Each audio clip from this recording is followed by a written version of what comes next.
बहुत बढ़िया महाशिवरात्रि के भजन लेके आइल बाड़ी और शिवरात्रि पर कैसे शिव जी के बुलावे के बाद चली गाना के माध्यम से सुनी। बहुत प्यारा सा शिव चर्चा भजन बा। अच्छा लगी तो वीडियो के लाइक कर देम, चैनल के सब्सक्राइब कर देम। चली भजन सुन ली।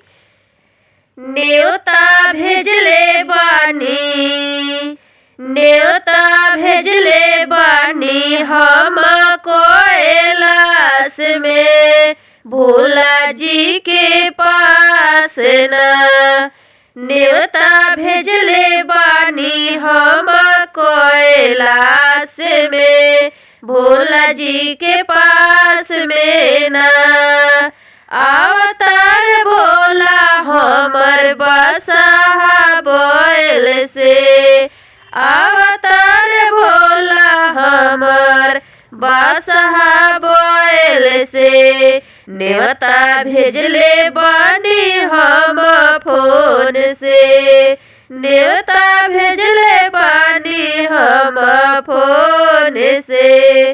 अवतार भोला हमर बसहा बैल से, अवतार भोला हमर बसहा बैल से।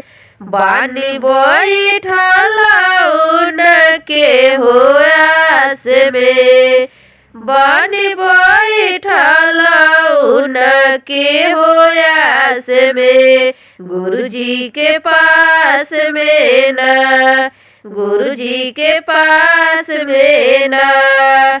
न्योता भेजले बानी हम कैलाश में, न्योता भेजले बानी हम कैलाश में। बैठल बानी उनके होयास में ना, बैठल बानी उनके हो आस में ना। भोग लगावे खातिर धइल बानी भंगिया धतूर हो, भोग लगावे खातिर धइल बानी भंगिया धतूर हो। भंगिया धतूर भोला जी के बाम सहूर हो, भोला जी के भंगिया धतूर बाम सहूर हो। हमरा अंग अंग बाड़े हर सांस में, हमरा अंग अंग बाड़े हर सांस में। गुरुजी के पास में ना, गुरुजी के पास में ना। न्योता भेजले बानी हम कैलाश में गुरुजी के पास में ना।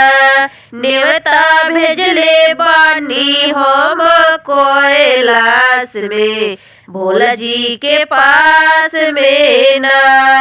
हर हर महादेव।